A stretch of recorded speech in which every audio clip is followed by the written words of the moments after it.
जय हिंद दोस्तों, स्वागत है आपको अपने YouTube channel ARG education channel पर। दोस्तों आज की इस वीडियो में हम लोग क्लास 10 का सब्जेक्ट जो है फिजिक्स का चैप्टर 1 जिसका नाम है प्रकाश का परावर्तन और अपवर्तन। तो दोस्तों आज के इस वीडियो में इसी चैप्टर को पढ़ने वाले हैं और ये जो वीडियो है इस चैप्टर का पार्ट 2 है। अगर आपने पार्ट 1 नहीं देखा है तो डिस्क्रिप्शन में मैं उसका लिंक दे दूंगा, वहां से जाकर के आप उस वीडियो को देख सकते हैं। अन्यथा आई बटन पे लिंक दे दूंगा, वहां से भी आप उस वीडियो को देख सकते हैं। तो चलिए वीडियो को स्टार्ट करते हैं और जानते हैं कि इस वीडियो में हम लोग क्या क्या सीखेंगे। तो दोस्तों आज के इस वीडियो का जो सबसे पहला टॉपिक है वो है प्रतिबिंब, जिसे इंग्लिश में कहते हैं इमेज। प्रतिबिंब के बारे में तो कोई नहीं जानता होगा, लेकिन इमेज के बारे में सब कोई जानता होगा। इमेज क्या होता है यहाँ पे हम थोड़ा सा, प्रतिबिंब क्या होता है यहाँ पे थोड़ा सा हम आपको बता देता हूँ, उसके बाद इसको और भी विस्तार से समझने का प्रयास करेंगे। सबसे पहले प्रतिबिंब क्या होता है, इमेज क्या होता है, थोड़ा सा यहाँ पे समझ लेते हैं।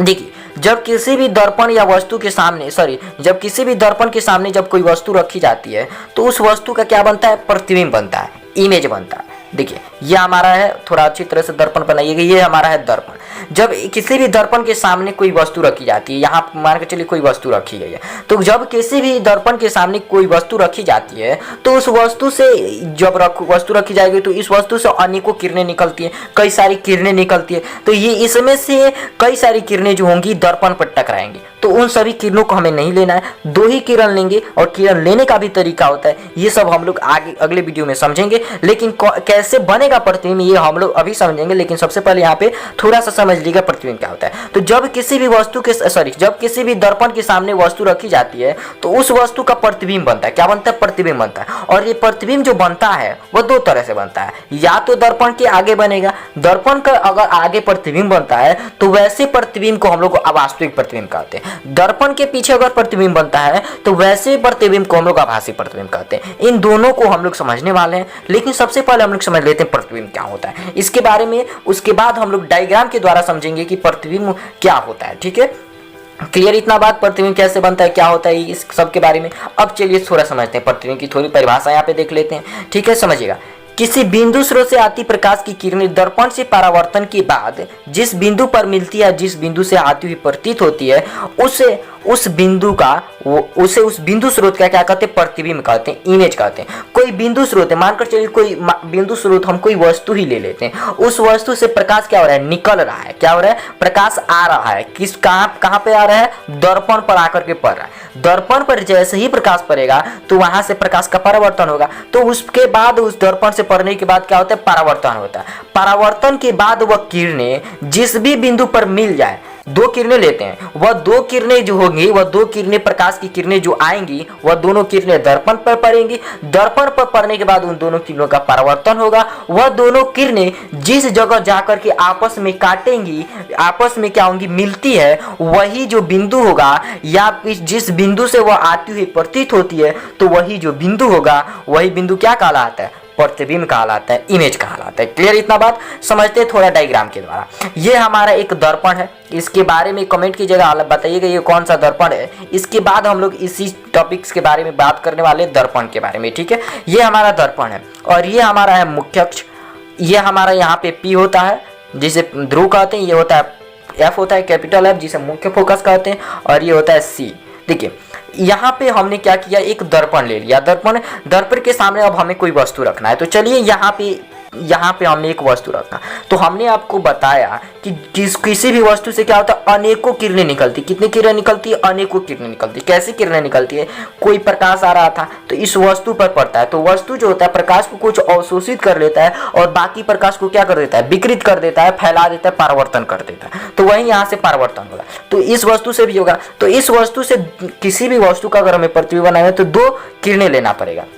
हालांकि इससे कितने किरणें आ रही है, बहुत सारी किरणें आ रही है, तो दो किरणें हम ले लेते हैं। मानकर चलते हैं कि एक किरणें ऐसे आएगी, जब जाहिर सी बात है कि एक किरणें मुख्य अक्ष के समानांतर ऐसे निकलेगी। तो जब कोई मुख्य अक्ष के समानांतर जब कोई किरणें निकलती है, जब कोई दर्पण पर निकल करके दर्पण पर पड़ती है, तो उसका परावर्तन कैसे होता है, तो ये मुख्य फोकस यहाँ से F से होकर के गुजरेगा, तो ऐसे जाएगा। ठीक है, तो ये एक किरण हमने हमारा कंप्लीट हो गया। अभी एक किरण हमें और लेना है, तो दूसरा कौन किरण ले लेते हैं, दूसरा हम लोग ले लेते हैं एक ऐसे भी किरणें आ रही गई उस वस्तु से, तो यह ध्रुव पर पड़ रहा है, और ध्रुव पर पड़ने के बाद क्या होगा, यह इसका परावर्तन होगा, परावर्तन का नियम का पालन करेगा और ऐसे इसका परावर्तन होगा। अब देखिए इधर आप देखेंगे ध्यान से तो इन सब के बीच, इन दोनों किरणों के बीच क्या हो रहा है, गैप बढ़ता जा रहा है। तो जाहिर सी बात है ये पीछे जाकर के कभी भी आपस में नहीं मिलेंगी, और जब नहीं मिलेंगी तो पीछे प्रतिबिंब नहीं बनेगा, और जब पीछे प्रतिबिंब नहीं बनेगा तो हम यहाँ पे प्रतिबिंब बनाएंगे। कैसे बनेगा, तो इसके पीछे हम लोग प्रतिबिंब बनेगा, इस वस्तु का प्रतिबिंब किधर बनेगा, दर्पण के पीछे बनेगा। कैसे बनेगा,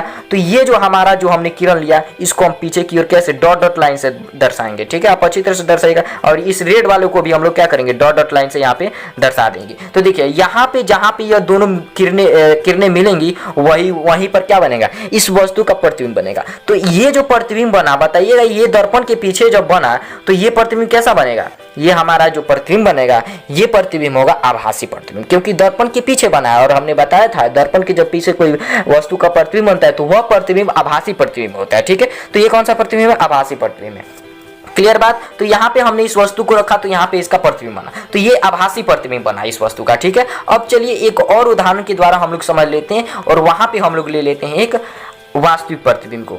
ये हमारा फिर से वही हमारा दर्पण था, बताइएगा ये कौन सा दर्पण, ये हमारा वही हमारा मुख्य अक्ष, यहाँ पे P, F और यहाँ पे C। वस्तु को हम लोग चलिए हम रख लेते हैं यहाँ पे C पे, वस्तु को रख लेते हैं C पे, वस्तु को हमने रखा तो इसे से दो किरणें निकलेंगी। ठीक वैसे ही हम लोग नियम फॉलो करेंगे और यहाँ से ये परावर्तन होगा। एक किरणें और ले लेते हैं, यहाँ से ले लेते हैं, चलिए सॉरी सीधा लीजिएगा, ऐसे ले लेते हैं, ऐसे लेंगे तो यहाँ पे सॉरी ऐसे नहीं आएगा, यहाँ पे ये आकर के काटेगा। ठीक है ना, यहाँ पे आकर के काटेगा।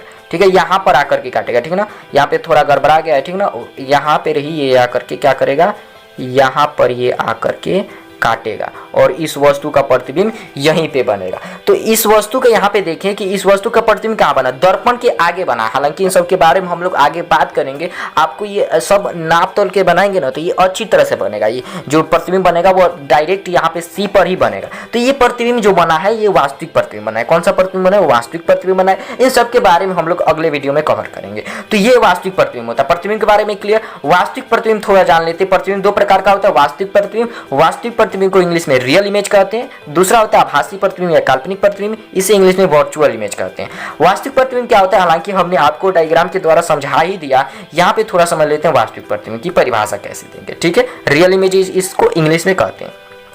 किसी बिंदु स्रोत से आती प्रकाश की किरणें दर्पण से परावर्तन के बाद जिस बिंदु पर वास्तव में मिलती है उसे इस बिंदु स्रोत का वास्तविक प्रतिबिंब कहते हैं। कोई बिंदु स्रोत है, समझिएगा, यही हमारा इसकी डेफिनेशन होगा। कोई बिंदु स्रोत है, यहाँ पे क्या है, एक बिंदु है। बिंदु स्रोत क्या है कि यानी इस वस्तु से प्रकाश निकल रहा है। तो यहाँ से इस वस्तु से प्रकाश जब निकल रहा है तो देखेंगे तो दो किरणें यहाँ पे हमने लिया, किसी वस्तु का प्रतिबिंब बनाने तो दो ही किरणें लेंगे। हालांकि इस वस्तु से अनेकों किरणें निकलेंगे, तो दो किरणें यहाँ पे क्या हुआ है, परावर्तित हो रहा है, सॉरी यहाँ पे पड़ रहा है दर्पण पे, तो इसका परावर्तन होगा। और परावर्तन के बाद दोनों किरणें जिस स्थान पर वास्तव में मिलती है, प्रतीत नहीं होता है, वास्तव में मिलती है। देखिए यहाँ पे यह सही में मिल रहा है, वास्तव में मिल रहा है, रियल में मिल रहा है, तो इस वस्तु का जो प्रतिबिंब होगा, ऐसे जो प्रतिबिंब होता है यही वास्तविक प्रतिबिंब कहलाता है। और वास्तविक प्रतिबिंब को हम लोग पर्दे पर प्राप्त कर सकते हैं। और वास्तविक प्रतिबिंब वस्तु की अपेक्षा हमेशा क्या बनता है, उल्टा बनता है। यहाँ देखिएगा वास्तविक प्रतिबिंब यहाँ पे स्पष्ट कर लीजिए। देखिए यहाँ पे प्रतिबिंब ऐसे था, सीधा था, और इसका प्रतिबिंब उल्टा बना, यानी वास्तविक प्रतिबिंब में वस्तु की अपेक्षा जो होता है प्रतिबिंब हमेशा ही उल्टा बनता है। ये क्लियर। अब आभासी प्रतिबिंब के बारे में थोड़ा जान लेते हैं, इसे इंग्लिश में वर्चुअल इमेज कहते हैं। किसी बिंदु स्रोत से आती प्रकाश की किरणें दर्पण से परावर्तन के बाद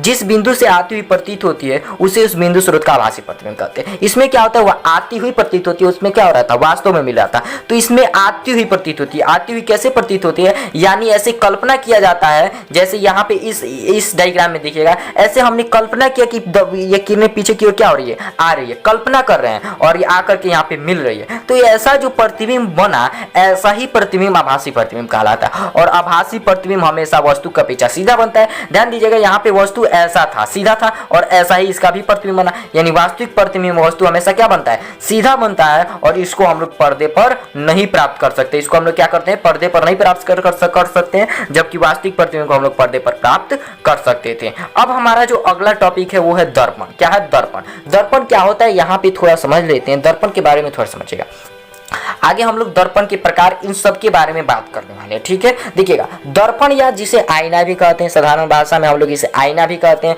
एक प्रकाशीय युक्ति है जो प्रकाश के परावर्तन के सिद्धांत पर काम करता है। दर्पण क्या है? एक प्रकाशीय युक्ति है जो किस पर काम करता है, किस सिद्धांत पर काम करता है? तो प्रकाश के परावर्तन की पर यह काम करता है। आप कमेंट कीजिएगा प्रकाश के परावर्तन क्या होता है, ठीक है, इसके डिफाइन कीजिएगा, इसकी परिभाषा दीजिएगा, ठीक है। तो किस पर काम करता है? प्रकाश के सिद्धांत पर काम करता है, ठीक है। और दर्पण जो होते हैं दो पदार्थों से मिलकर के बना होता है, पैलेडियम तथा परावर्तक पदार्थ, ठीक है। पैलेडियम के ऊपर परावर्तक पदार्थ की लेय की होती है जिससे हमारा दर्पण का निर्माण होता है, समझिएगा। कांच जो होता है ना, कांच, उसके पीछे अगर लेय कर देते हैं तो वह दर्पण बन जाता है, ठीक है, क्लियर। अब समझते हैं दर्पण के प्रकार। दर्पण कितने प्रकार के होते हैं? दो प्रकार के होते हैं। कौन कौन से? यहाँ पे समझिएगा। दर्पण दो प्रकार के होते हैं। फर्स्ट जो होता है वो होता है समतल दर्पण, सेकेंड होता है गोलीय दर्पण। फर्स्ट क्या होता है? समतल दर्पण, सेकेंड होता है गोलीय दर्पण। समतल दर्पण क्या होता है, गोलीय दर्पण क्या होता है, इन सभी चीजों को काफी विस्तार से समझेंगे। तो चलिए देखते हैं समतल दर्पण क्या होता है। समतल दर्पण समझिएगा तो वैसा दर्पण जिसका परावर्तक सतह समतल होता है, ऐसे दर्पण को समतल दर्पण कहते हैं। वैसा दर्पण जिसका परावर्तक सतह क्या हो, समतल हो, ये है हमारा समतल दर्पण। परावर्तक सतह क्या होता है? मतलब जिस पे लेय किया होता है, ये हमारा परावर्तक सतह। तो ये समतल है तो ऐसा दर्पण क्या कहलाएगा? समतल दर्पण कहलाएगा। अर्थात तो दूसरे शब्दों में कहें तो जिसका परावर्तक सतह समतल होता है उसे समतल दर्पण कहते हैं। परावर्तक सतह क्या होता है हमने आपको बताया, ये होता है परावर्तक सतह, जिस पे लेय की होती है वही जो होता है परावर्तक सतह होता है, ठीक है। यानी ये है हमारा परावर्तक सतह, इस पे हमने लेय कर दिया तो ये हमारा क्या है? परावर्तक सतह है, क्लियर। अब हम लोग दूसरा समझते हैं गोलीय दर्पण। दूसरा क्या था? गोलीय। देखिएगा, गोलीय दर्पण वे दर्पण है जिनका परावर्तक तल गोलीय होता है। परावर्तक तल क्या होता है? परावर्तक तल का है या सतह का है। तो परावर्तक तल जो होता है, पृष्ठ भी कर सकते हो, तो परावर्तक जो तल होता है इसका क्या होता है? गोलीय होता है। तो वैसा दर्पण जिसका परावर्तक सतह गोलीय होता है, वैसे दर्पण को हम लोग गोलीय दर्पण कहते हैं। अर्थात तो दूसरे शब्दों में कहें तो यदि दर्पण का परावर्तक सतह किसी गोले का कटा हुआ भाग हो तो वैसे दर्पण को क्या कहते हैं? गोलीय दर्पण कहते हैं। यदि कोई दर्पण है जिसका परावर्तक सतह जो है कोई गोला है, उसी का कटा हुआ भाग है, तो ऐसा दर्पण जो होता है क्या कहलाता है? गोलीय दर्पण कहलाता है। जैसे यहाँ पे समझिए, यह एक गोला है, अब इसी गोले को हम लोग ऐसे काट देते हैं तो दो भागों में यह बढ़ जाएगा। फर्स्ट भाग ये इधर वाला ऐसे होगा, समझिएगा, फर्स्ट इधर वाला ऐसे होगा और इधर वाला ऐसे होगा। तो इधर वालों को अंदर से अगर ले कर देते हैं तो यह बनता है उत्तल दर्पण, और इसको पीछे से ले कर देते हैं तो यह बनता है अवतल दर्पण। और ये है उत्तल दर्पण और यह है अवतल दर्पण। तो गोलीय दर्पण जो होता है वो दो तरह का होता है। तो गोलीय दर्पण की क्या होता है? किसी गोले का कटा हुआ भाग होता है, किसी गोले का क्या होता है? कटा हुआ भाग होता है, ठीक है। तो ये गोलीय दर्पण जो होता है ये दो तरह का होता है, ठीक है। फर्स्ट होता है अवतल दर्पण जिसे कहते हैं इंग्लिश में कॉनकेव मिरर, ठीक है। सेकेंड होता है उत्तल दर्पण जिसे कहते हैं कॉन्वेक्स मिरर इंग्लिश में। तो अवतल दर्पण क्या होता है और उत्तल दर्पण क्या होता है, इन सभी को भी हम लोग समझेंगे। जैसे कि हमने आपको बताया कि ये वाला जो दर्पण होता है इस साइड वाला, ये है अवतल दर्पण और ये है उत्तल दर्पण। अब इन सब के बारे में थोड़ा और विस्तार से समझते हैं। अवतल दर्पण क्या होता है और उत्तल दर्पण क्या होता है। देखिएगा, अवतल दर्पण वह गोलीय दर्पण जिसका परावर्तक पृष्ठ अंदर की ओर धंसा होता है, अवतल दर्पण कहलाता है। परावर्तक पृष्ठ या परावर्तक सतह या परावर्तक तल कह सकते हैं। जैसे यह होता है, इसका परावर्तक तल क्या होता है? अंदर की ओर धंसा होता है, तो यह क्या है? अवतल दर्पण है। क्या है? अवतल दर्पण है। तो वह गोलीय दर्पण जिसका परावर्तक पृष्ठ क्या होता है? अंदर की ओर धंसा होता है, वैसे दर्पण को हम लोग वैसे दर्पण को हम लोग क्या कहते हैं? वैसे गोलीय दर्पण को हम लोग कहते हैं अवतल दर्पण। और यह अवतल दर्पण क्लियर हो गया। तो इसका परावर्तक पृष्ठ क्या होता है? अंदर की ओर धंसा होता है। क्या होता है? अंदर की ओर धंसा होता है। तो चलिए एक बार और यहाँ पे समझते हैं। जैसे हम ये गोला ले लेते हैं, ठीक है, ये क्या हो गया? गोला हो गया।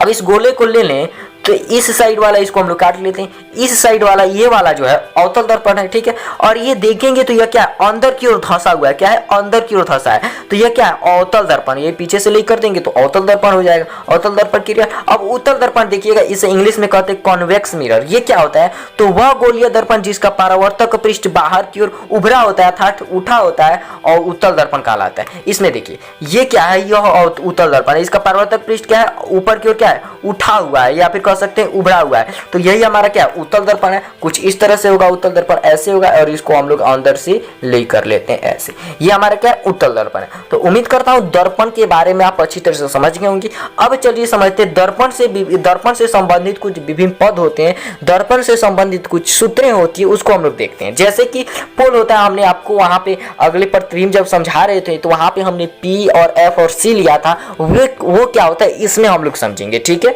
तो देखिएगा, सबसे पहले ध्रुव क्या होता है? ध्रुव क्या होता है, इसे इंग्लिश में कहते हैं पोल। पोल क्या होता है, तो गोलीय दर्पण के मध्य बिंदु का जो केंद्र बिंदु होता है ना, सॉरी, गोलीय दर्पण के मध्य बिंदु को ही क्या कहते हैं, दर्पण का ध्रुव कहते हैं। गोलीय दर्पण का जो मध्य बिंदु होता है वही क्या कहलाता है, दर्पण का ध्रुव कहलाता है। यह हमारा गोलीय दर्पण है, टोटली क्या है, गोलीय दर्पण है। इसी गोलीय दर्पण दो तरह का होता है, इधर वाला अवतल है और इधर वाला उत्तल है। तो इसी का मध्य बिंदु ये वाला होगा। जैसे ये हमारा अवतल दर्पण है, तो इस दर्पण का जो मध्य बिंदु होगा, जो बीच वाला साइड होगा, जो बीच वाला केंद्र होगा, वही क्या कहलाएगा, ध्रुव कहलाएगा। ठीक है, क्लियर, ध्रुव। तो गोलीय दर्पण का मध्य बिंदु जो होता है वही क्या कहलाता है, ध्रुव कहलाता है। जैसे यहाँ पे ये अवतल दर्पण है, इसी का अगर मध्य बिंदु जो सबसे सेंटर वाला जो पार्ट होगा, जैसे ये सेंटर वाला चलिए पार्ट है, तो ये क्या है, ध्रुव है। इसे पी से सूचित करते, किसे सूचित करते, पी से सूचित करते। वही ये तो अवतल दर्पण में था, वही उत्तल दर्पण में भी वही होगा। इसका केंद्र बिंदु होगा, जैसे ये है बीच वाला, तो ये पी हो जाएगा। ठीक है, इसे पी से सूचित करते हैं। अर्थात दूसरे शब्दों में इसको डिफाइन करें तो गोलीय दर्पण के परावर्तक पृष्ठ का जो केंद्र बिंदु होता है दर्पण का ध्रुव कहलाता है। दर्पण का ध्रुव क्लियर हो गया। इसे हम लोग किससे सूचित करते हैं, कैपिटल पी से सूचित करते हैं। इसके बाद हमारा जो नेक्स्ट टॉपिक है वो है वक्रता केंद्र। वक्रता केंद्र क्या होता है, इसको थोड़ा समझिएगा। गोलीय दर्पण जिस गोले का भाग होता है उस गोले के केंद्र को वक्रता केंद्र कहते हैं। जैसे समझिएगा थोड़ा, ये हमारा टोटली गोलीय दर्पण। अब ये गोलीय दर्पण है और गोलीय दर्पण दो प्रकार के होते हैं, तो इधर वाला अवतल और इधर वाला उत्तल। तो ये इसका केंद्र बिंदु यह है, ये होगा। तो इसी का अवतल दर्पण का केंद्र बिंदु यह होगा और उत्तल दर्पण का भी केंद्र बिंदु यही होगा। ठीक है, तो गोलीय दर्पण जिस गोले का भाग होता है, जैसे यह दोनों गोलीय दर्पण इस गोले का भाग है, तो इस गोले का यह केंद्र है, तो यही क्या कहलाएगा, दर्पण का वक्रता केंद्र कहलाएगा। और इसे किससे सूचित करते हैं, कैपिटल सी से सूचित करते हैं। क्लियर हो गया, वक्रता केंद्र। दर्पण जो गोलीय दर्पण जिस गोले का भाग होता है उसी गोले का जो केंद्र होता है वही वक्रता केंद्र कहलाता है और इसे सी से सूचित किया जाता है। नेक्स्ट हमारा जो है वक्रता केंद्र, सॉरी, वक्रता त्रिज्या। वक्रता त्रिज्या क्या है, तो गोलीय दर्पण जिस गोले का भाग होता है उसकी जो त्रिज्या होती है दर्पण की वक्रता त्रिज्या कहलाती है। जैसे ये गोलीय दर्पण, इसकी जो त्रिज्या होगी, त्रिज्या क्या होगी, तो ये और ये सी और पी, ये क्या है हमारी, यही हमारे यहाँ सी से लेकर के पी के बीच तक की जो दूरी कहलाएगी यही दर्पण की क्या कहलाएगी, वक्रता त्रिज्या कहलाएगी। ठीक है, तो वक्रता त्रिज्या क्या है, तो दर्पण की, गोलीय दर्पण जिस गोले का भाग होता है उसकी जो त्रिज्या होती है वही क्या कहलाती है, दर्पण की वक्रता त्रिज्या कहलाती है। अर्थात दूसरे शब्दों में कहें तो P तथा C के बीच, P तथा ध्रुव तथा वक्रता केंद्र की बीच की जो दूरी होती है वही वक्रता त्रिज्या होती है, वही वक्रता त्रिज्या कहलाती है। ठीक है, इसे किससे सूचित करते हैं, कैपिटल R से सूचित करते हैं। वक्रता त्रिज्या को किससे सूचित करते हैं, कैपिटल R से सूचित करते हैं। इसके बाद हमारा जो नेक्स्ट टॉपिक है वो है प्रधान अक्ष या मुख्य अक्ष, और इसे इंग्लिश में कहते हैं प्रिंसिपल एक्सिस। ये क्या होता है समझिएगा, गोलीय दर्पण के ध्रुव से वक्रता केंद्र को मिलाने वाली जो सरल रेखा होती है वही दर्पण का क्या कहलाती है, प्रधान अक्ष या मुख्य अक्ष कहलाती है। जैसे ये हमारा है गोलीय दर्पण, इसका ये है ध्रुव और ये है वक्रता केंद्र, इन्हीं दोनों को जो मिलाता है वही क्या कहलाएगा, प्रधान अक्ष या मुख्य अक्ष कहलाता है। इस इंग्लिश में प्रिंसिपल एक्सिस कहते हैं। समझिए दूसरी चीज डायग्राम द्वारा, ये हमारा क्या, अवतल दर्पण, क्या है, अवतल दर्पण, और ये हमारा है यहाँ पे है ध्रुव। ठीक है, और मान के चलिए इसका जो केंद्र बिंदु होगा ये होगा, इसे सी से सूचित करते हैं। इन्हीं दोनों को मिलाने वाली ये जो रेखा होगी यही क्या कहलाती है, प्रधान अक्ष या मुख्य अक्ष कहलाता है। ठीक है, अब नेक्स्ट हमारा जो टॉपिक है वो है फोकस दूरी। फोकस दूरी क्या होता है, तो ध्रुव तथा मुख्य फोकस की बीच की दूरी क्या कहलाती है, फोकस दूरी कहलाती है। इसे स्मॉल एफ से सूचित करते हैं, किससे, स्मॉल एफ से कुछ सूचित करते हैं। जैसे ये हमारा है ध्रुव, ठीक है, ये हमारा है ध्रुव और यहाँ पे हम मान लेते हैं क्या है, एफ है, यहाँ पे एफ है। तो ध्रुव और मुख्य फोकस, ये है मुख्य फोकस, तो इसी की बीच की जो दूरी कहलाएगी वह क्या कहलाएगी, फोकस दूरी कहलाएगी। जैसे इस डायग्राम में समझिएगा, ये हमारा है ध्रुव और ये है यहाँ पे हम मान लेते हैं क्या है, मुख्य फोकस। ठीक है, इसी के बीच की ये जो दूरी कहलाएगी, इस ध्रुव और एफ के बीच की दूरी यही कहलाती है फोकस दूरी। क्लियर बात, फोकस दूरी को आगे हम लोग समझते हैं, लेकिन उससे पहले समझ लेते हैं मुख्य फोकस क्या है। यहाँ पे आया मुख्य फोकस, ये मुख्य फोकस क्या होता है उसको समझ लेते हैं, उसके बाद हम लोग मुख्य फोकस दूरी के बारे में अच्छी तरह से समझ जाएंगे। देखिए मुख्य फोकस जो होता है वो गोलीय दर्पण दो तरह का होता है, अवतल के लिए अवतल दर्पण होता है और उत्तल दर्पण। तो गोलीय मुख्य फोकस जो होता है यह उत्तल दर्पण के लिए भी होता है और अवतल दर्पण के लिए भी होता है, लेकिन हालांकि इसमें कोई अच्छा डिफरेंस नहीं होता है। इन सभी चीजों को समझिएगा। उत्तल दर्पण में उत्तल दर्पण का मुख्य फोकस। ठीक है, सबसे पहले हमारा टॉपिक होगा मुख्य फोकस में उत्तल दर्पण का मुख्य फोकस। ठीक है, उत्तल दर्पण का मुख्य फोकस क्या होता है समझिएगा। जब प्रकाश की किरणें उत्तल दर्पण पर मुख्य अक्ष के समानांतर आपतित होती है तो परावर्तन के बाद मुख्य अक्ष के जिस बिंदु से आती हुई प्रतीत होती है उसे इस बिंदु का उत्तल दर्पण का मुख्य फोकस कहते हैं। जैसे ही आप समझिए, ये हमारा क्या है, एक उत्तल दर्पण है, हमारा क्या है, उत्तल दर्पण है। लेकर हमने इसको अच्छी तरह से बनाइएगा। ये चलिए, ये इसके समानांतर ये क्या हो रही है, किरणें आपतित हो रही है, इस दर्पण पे पड़ रही है और उसके बाद ये आती हुई प्रतीत हो, यानी ये पीछे की ओर, यहाँ पे मुख्य फोकस जो ये हमारा क्या है, प्रिंसिपल एक्सिस है, प्रधान अक्ष है। तो इसी यही किरणें जब परावर्तन के बाद जिस बिंदु पर मिलती है तो वही जो होता है मुख्य फोकस कहलाता है। क्या कहलाता है, मुख्य फोकस कहलाता है। यानी यह आती हुई प्रतीत हो रहा है। हम इधर कल्पना कर रहे हैं कि किरणें क्या हो रही है, किरण क्या हो रही है, आ रहा है। तो ये क्लियर हो गया, किरण आ रहा है, ये क्लियर हो गया। अब चलिए नेक्स्ट हम लोग थोड़ा ले लेते हैं। वही अगर ऐसे नीचे से ले ऐसे तो ये ऐसे जाएगा, तो ये हमारा क्या है, मुख्य फोकस। क्लियर। अब नेक्स्ट हम लोग समझते हैं उत्तल दर्पण में मुख्य फोकस। क्लियर। अब अवतल दर्पण में मुख्य फोकस समझते हैं। जब प्रकाश की किरणें अवतल दर्पण पर मुख्य अक्ष के समानांतर आपतित होती है तो परावर्तन के बाद मुख्य अक्ष के जिस बिंदु पर मिलती है उस बिंदु को अवतल दर्पण का मुख्य फोकस कहते हैं। यहाँ पे क्या होता है कि आती हुई प्रतीत हो रहा था और यहाँ पे इस अवतल दर्पण में क्या होता है कि मिलती है, वास्तव में जाकर के मिल जाती है, वही क्या कहलाता है, अवतल दर्पण का मुख्य फोकस कहलाता है। जैसे ये हमारा है अवतल दर्पण। क्या है, अवतल दर्पण। अच्छी तरह से डायग्राम बनाइएगा आप थोड़ा। ये है अवतल दर्पण। ठीक है, लेकर लेते हैं, ये हमारा है मुख्य फोकस। अब देखिए, इसके समानांतर जब ऐसे किरणें आपतित कराएंगे, कभी भी किरणें किससे, दर्पण के सामने वाली साइड से कहा जाता है। तो ये आया ऐसे, अब इसका परावर्तन होगा तो ये परावर्तन जहां पे ये मुख्य अक्ष के यहाँ पे ये काट रहा है तो यही क्या होगा, हमारा मुख्य फोकस होगा। और दूसरे ऐसे नीचे से लें तो यह ऐसे ही जाएगा, तो ये हमारा क्या है, मुख्य फोकस है। मुख्य फोकस क्लियर। अवतल और उत्तल में दोनों में क्लियर। अब फोकस दूरी क्या होता है, तो यहाँ पे तो हमारा ये क्लियर हो गया कि ये एफ है और ये हम लोग जानते हैं कि ये पी है। तो इन्हीं दोनों के बीच की जो दूरी कहलाती है वही फोकस दूरी कहलाती है और इसे स्मॉल एफ से सूचित करते हैं। क्लियर। और इसमें क्या होगा, तो यहां से लेकर के यहां तक के बीच की जो दूरी कहलाएगी यही स्मॉल एफ यानी फोकस दूरी कहलाती है। ये क्लियर। अब चलिए इसी वीडियो में हम लोग समझ लेते हैं समतल दर्पण में बने प्रतिबिंब की विशेषता है और अगला जो वीडियो होगा उसमें हम लोग समझेंगे लोग गोलीय दर्पण में बने प्रतिबिंब की विशेषता। समतल दर्पण द्वारा बने प्रतिबिंब की विशेषता मतलब समतल दर्पण में जो प्रतिबिंब बनता है वो कैसे बनता है ये हम लोग इस वीडियो में समझ लेते हैं। अगले वीडियो में हम लोग समझेंगे लोग गोलीय दर्पण में बने प्रतिबिंब की विशेषताएं, लेकिन उससे पहले हम कुछ किरणों को समझेंगे। हमने आपको बताया था कि किरणें भी लिया जाता है लेकिन उसका भी कुछ नियम होता है, उन सब के बारे में हम लोग उस वीडियो में समझेंगे। उसके बाद हम लोग समझेंगे लोग गोलीय दर्पण में बने प्रतिबिंब की विशेषता। ठीक है, और अवतल और उत्तल दोनों के लिए समझेंगे। क्लियर बात।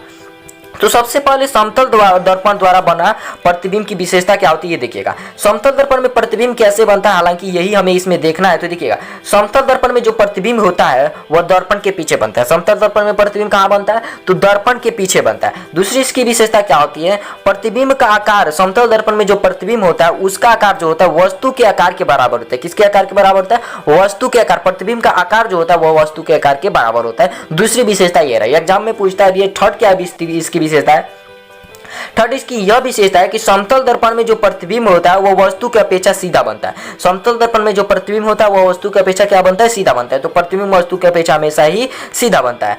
फोर्थ इसकी विशेषता क्या होती है, फोर्थ विशेषता होती है समतल दर्पण में जो प्रतिबिंब होता है वो पार्श्विक रूप से उल्टा होता है। पार्श्विक रूप से उल्टा कहने का मतलब है कि जब आप आईने में अपने दाहिने हाथ को उठाएंगे तो बायां हाथ उठा हुआ प्रतीत होता है, तो ये होता है पार्श्विक रूप से उल्टा। तो आपके बुक में पार्श्विक परिवर्तन दिया है, उसको समझ लेंगे तो आप पार्श्विक यहाँ पे आप समझ जाएंगे, तो उस बुक को पढ़ लीजिएगा। ठीक है, तो ये चौथी इसकी विशेषता होगी। पांचवी विशेषता क्या है कि प्रतिबिंब आभासी होता है। प्रतिबिंब कैसा होता है, आभासी होता है। समतल दर्पण में जो प्रतिबिंब बनता है वह कैसा बनता है, आभासी होता है। ठीक है, नेक्स्ट अगर इसकी विशेषता के बारे में बात करें तो समतल दर्पण में प्रतिबिंब दर्पण से उतना ही पीछे बनता है जितना वस्तु जो होता है दर्पण के आगे रहता है। यानी समतल दर्पण में जो प्रतिबिंब बनेगा वह दर्पण से उतना ही पीछे बनेगा जितना वस्तु जो होगा दर्पण के आगे रहता है। तो ये था समतल दर्पण में बनने वाले प्रतिबिंब की विशेषता था। दूसरे शब्दों में कहें तो समतल दर्पण द्वारा बने प्रतिबिंब की विशेषताएं। तो उम्मीद कर रहा हूं आप काफी अच्छी तरह से समझ गए होंगे